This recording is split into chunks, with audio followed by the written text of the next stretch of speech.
Well, I'm Keith Larson. I'm a scientist at Umeå University.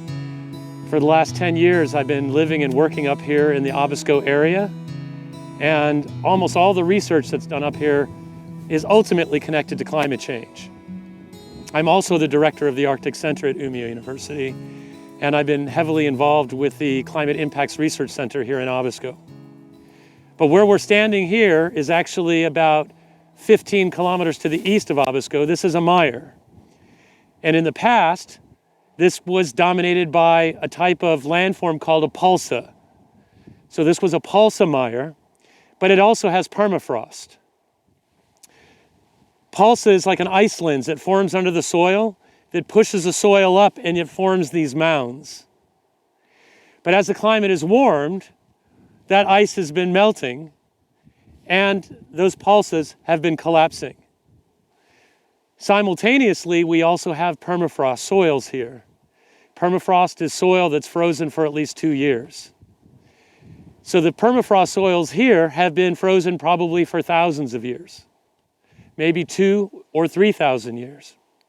As the climate warms in the Barents region, it's primarily been warming since the late 1980s. So even though we know that climate change has been warming our planet since the beginning of the Industrial Revolution, up here we're so far north that most of that warming has been taking place since the late 1980s. And counterintuitively, unless maybe you live here, most of the warming is taking place in the autumn, winter, and spring, not the summer. Now, of course, we can have a hot summer day, but most of the warming is taking place in the winter. Now, why is that important?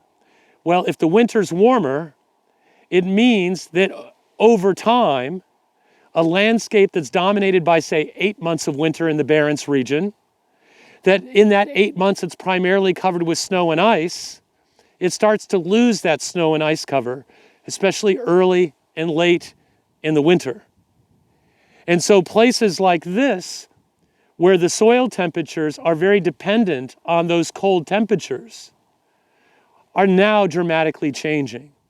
So these pulsas in these permafrost areas have started to warm very dramatically. Like I said, 2, 3, maybe 4 times the global average.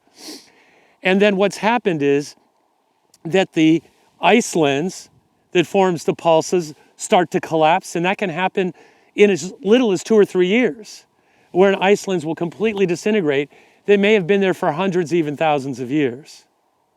Speculating based on the amount of warming that's locked in to, today, we have 420 parts per million carbon dioxide in the atmosphere.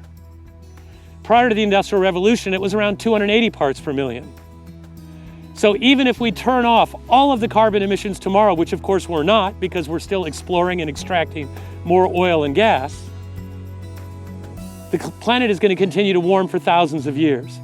And almost certainly by the end of the century, most of the pulsas in the Barents region will be completely melted and thawed out. Almost certainly. Whether it's in 35 years or 55 years, I can't say, but almost certainly that will happen.